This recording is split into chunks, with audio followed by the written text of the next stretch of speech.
उन पे तमंचे तान दिए कि तुम साइड में आ जाओ, तुमसे कोई मतलब नहीं है, हमें केवल सौरभ से मतलब है। मरी हुई अवस्था में छोड़ गए। वो तब गए जब उन्होंने लगा के मर गए। तो मेरे सर में 57 टाके और पैर में रोड डली हुई है, हाथ पैर से तोड़ दिए। पिस्टल की फायरिंग और तमंचे की फायरिंग की, जान से मारने की नीयत से मुझे वार किया।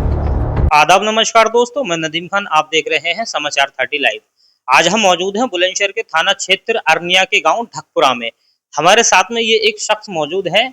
इनके साथ में कुछ लोगों ने मारपीट की, भयंकर वारदात की और इनको उन्होंने ये समझा कि अब ये मर चुका है। इन पे इतनी धारदार हथियारों से वार किया, इनको मारा पीटा बुरी तरीके से और इनको इस अवस्था में छोड़ गए ये सोचकर कि ये अब मर चुका है। आइए इनसे जानते हैं क्या कुछ मामला है, क्या वारदात हुई थी। क्या नाम है आपका?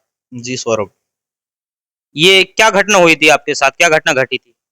घटना ये घटी, मैं बुलंदशहर गया था अपनी गाड़ी का इंश्योरेंस कराने। बुलंदशहर वहां से जब मैं लौटा तो मेहमदपुर के हाईवे पर एक खोपा था, मैं वहाँ चाय पीने लगा। हम लोग किसी का इंतजार कर रहे थे। उससे 10 से 5 मिनट के अंदर ही वहाँ 3 गाड़ियां आई। उसमें से 3 लोग तो मेरी पहचान में आ गए, बाकी 7-8 लोग अज्ञात थे उसमें, जिन्हें मैं पहचान नहीं पाया। अच्छा, जो 3 लोग पहचान में आए हैं उनका नाम आप क्या है बता सकते हैं? उनमें से एक का नाम तो आयुष चौहान है, जो रहने वाला बिजली का नंबर 4 खुर्जा का है। एक आशीष जादौन है, वो रामनगर का है। और एक आयुष चौहान का जीजा, जिसका नाम प्रताप है। उन्होंने उतरते ही गाड़ी से पिस्टल की फायरिंग और तमंचे की फायरिंग की, जान से मारने की नीयत से मुझे वार किया। उसके बाद चक्कू डंडों से मेरे सर में 57 टाके और पैर में रोड डली हुई है, हाथ पैर सब तोड़ दिए। मरी हुई अवस्था में छोड़ गए। वो तब गए जब उन्होंने लगा के मर गया। अच्छा, तो जैसे कि आपके साथ में हमला हुआ था तो उस वक्त आपके साथ में कोई और भी मौजूद था? जी हाँ, एक मेरे बुआ के लड़के थे, उसी गांव मेहमदपुर के। हम सब साथ में बुलंदशहर गए थे। मेरे जिया जी थे और एक गांव का लड़का था। उन पर तमंचे तान दिए कि तुम साइड में आ जाओ, तुमसे कोई मतलब नहीं है, हमें केवल सौरभ से मतलब है। उनको कोई चोट नहीं पहुंचाई उन्होंने? उनको कोई चोट नहीं पहुंचाई, बस मेरे सही जो किए वारदात मेरे साथ ही की है। सौरभ जी, हम ये जानना चाहेंगे आपके साथ में जो इतनी बड़ी घटना घटी है, क्या ये कोई पुरानी रंजिश थी या कोई पुराना ऐसा मामला रहा हो इसकी वजह से आपके साथ इतनी बड़ी वारदात को अंजाम दिया गया हो? पुरानी कोई रंजिश नहीं थी। मुझे 9 तारीख को फोन आया था, तकरीबन 9:30-10 बजे, मुझे याद नहीं थोड़ा टाइमिंग की। मुझे फोन आया कि हम तुझे मारेंगे और जरूर मारेंगे। मैंने पूछा क्यों मारोगे भाई, कहाँ से बोल रहे हो, क्या नाम है? बोला मेरा नाम आयुष चौहान है और हम तुझे जरूर मारेंगे। तभी साथ ही साथ मैंने अन्य एसओ राजकुमार नाम है उनका, मैंने उनको फोन किया, सर मुझे धमकियां आ रही हैं। उन्होंने इस बात पर ध्यान नहीं दिया। और नेक्स्ट डे भी मुझे, जैसे कि मुझे पता लगा, नेक्स्ट डे भी मुझे मारने आए थे उसी जगह। लगातार गाड़ियां 3 घूम रही थी। 11 तारीख को जैसे ही उन्हें मेरी पता लगी है कि मैं उस टाइम चाय पी रहा हूँ, आके उन्होंने मुझ पर हमला कर दिया। 9 तारीख को आपको धमकी मिली थी और आपने अपने थाना अरनिया के एसएचओ साहब को सूचना दी कि मुझे धमकियां मिल रही हैं, लेकिन उस पर कोई कार्रवाई नहीं हुई। जी, उन्होंने कोई कार्रवाई नहीं की। मैंने साथ साथ बताया था उनको कि सर मुझे धमकी आई है। उन्होंने मेरा फोन सुनकर मेरा फोन काट दिया। 9 तारीख के बाद में 11 तारीख को आप पे हमला हो जाता है और हमला की सूचना आपने फिर दोबारा एसएचओ साहब को थाने में दी। हमला होने के बाद मैं इतनी मतलब होश में नहीं था कि मैं किसी को फोन कर पाऊं। जब मैं वहां पहुंचा, अगर मैं लेट पहुंचता तो मैं बच ही नहीं पाता। मैं कैलाश जैसे ही पहुंचा तो वहां अन्य एसओ साहब पहुंचे। उन्होंने मेरे बयान लिए। उसके बाद ही उसी टाइम पे वो मुकदमा दर्ज वहां पर हो गया था 3 लोगों के, और वो बाकी अज्ञात में नाम लिखे हुए थे। ये जो आपके ऊपर हमला हुआ है, अभी तक उन लोगों में किसी की गिरफ्तारी हुई है या नहीं हुई है? कोई गिरफ्तारी नहीं हुई है।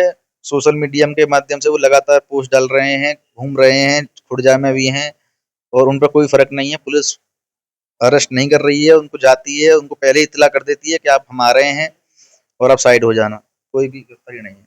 देखा दोस्तों, जैसा कि ये सौरभ हैं हमारे साथ में मौजूद है। ये कैमरामैन से कहना चाहूंगा, ये इनका पैर में देखिए रॉड पड़ी हुई है और सर में भी गंभीर रूप से चोट आई हुई है और एक हाथ है, दोनों हाथों में इनके परेशानियां हैं, चोटें हैं और सर में 52 टाके हैं और एक उंगली इनकी कट चुकी है।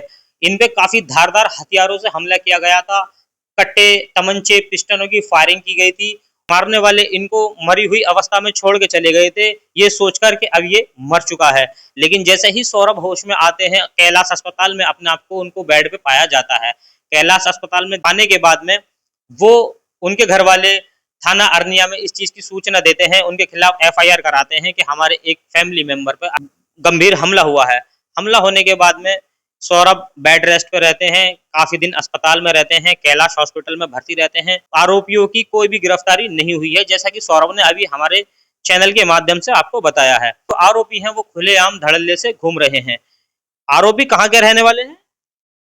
ये आरोपी एक तो जो खुर्जा, जो आयुष्मान तो खुर्जा का रहने वाला है, और ये आशीष रामनगर, और उसका जीजा का तो पता ही नहीं है, वो तो गैंगस्टर रहता है, वो तो फ्रॉड आदमी, कभी कहीं कभी कहीं, उसका कोई पता रहता नहीं। ये खुर्जा के कुछ रहने वाले शख्स हैं जिनकी वजह से इन पे अज्ञात हमला हुआ था और हमले में इन्होंने 3 शख्स को पहचान लिया है, बाकी सारे जो लोग थे वो अज्ञात थे। पुलिस की तरफ से अभी इनकी तरफ कोई सुनवाई नहीं हुई है, कोई कार्रवाई नहीं हुई है। तो आप सौरभ जी, आप क्या चाहते हैं? पुलिस प्रशासन से क्या मांग चाहते हैं? यही मांग चाहता हूँ कि जल्द से जल्द उनकी अरेस्टिंग हो, गिरफ्तार करके मुझे जेल भेजा जाए, और जो अ, जल्द से जल्द उन्हें गिरफ्तार करके जेल भेजा जाए, बस यही मैं काम करता हूँ, कामना पुलिस से। अच्छा सौरभ जी, आप क्या काम करते हैं? जी, मेरा तो खेती बाड़ी का काम है। खेती बाड़ी का काम है। अच्छा, आपकी सिर्फ इतनी मांग, जो आरोपी हैं जिन्होंने मुझ पर हमला किया है उनको गिरफ्तार करके जल्द से जल्द जेल भेजा जाए ताकि उनके किए की सजा उनको मिल सके। इसी के साथ में मैं मोहम्मद नदीम विदा लेता हूं। आपसे मिलते हैं अगली खबर के साथ। तब तक के लिए वीडियो को ज्यादा से ज्यादा शेयर करें, लाइक करें, कमेंट करें। धन्यवाद।